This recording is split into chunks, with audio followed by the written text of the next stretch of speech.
গাজার পাশাপাশি লেবানন জুড়ে যখন নজিরবিহীন বিমান হামলা চালাচ্ছে ইসরায়েল, ঠিক তখন জাতিসংঘের সাধারণ পরিষদে সামিট ফর ফিউচার শীর্ষক আলোচনায় বক্তব্য দিচ্ছিলেন ইসরায়েলি রাষ্ট্রদূত ড্যানি ড্যানন। এ সময় তিনি দাবি করেন, ইসরায়েলিরা শান্তিপ্রিয় জাতি, সীমান্তে হামলা চালিয়ে তাদের নিরাপত্তা হুমকিতে ফেলা হচ্ছে। অথচ সোমবার একদিনেই সীমান্তে সেই ইসরায়েলের ছোড়া সমরাস্ত্রে প্রাণ গেছে লেবাননের অন্তত 500 মানুষের।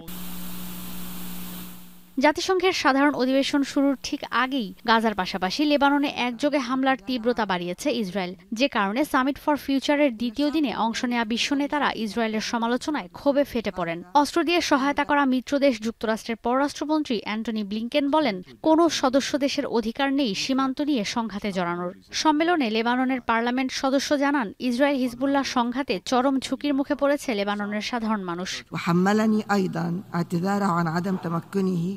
من الحضور بسبب الظروف القاهرة والمدمرة التي تستهدف السكان الآمنين.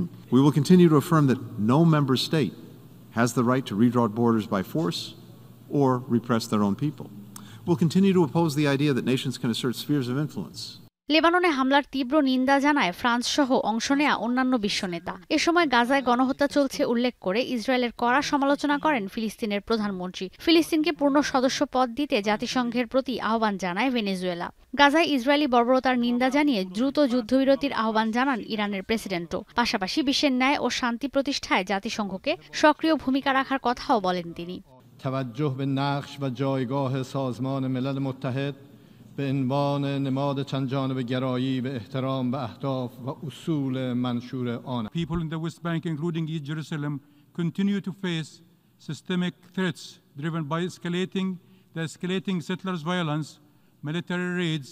সম্মেলনে তুরস্কের পররাষ্ট্রমন্ত্রী হাকান ফিদান বলেন, জাতিসংঘের পুনর্গঠন প্রয়োজন, বিশেষ করে জাতিসংঘ নিরাপত্তা পরিষদের। অনেক প্রস্তাব সর্বসম্মতিক্রমে পাশ হলেও নিরাপত্তা পরিষদে সেগুলো আটকে যায় বলেও মন্তব্য করেন তিনি, যে কারণে বৈশ্বিক সংঘাতে নেতৃত্ব দিতে তুরস্ক ব্যর্থ হচ্ছে বলেও মন্তব্য করেন তুর্কি পররাষ্ট্রমন্ত্রী।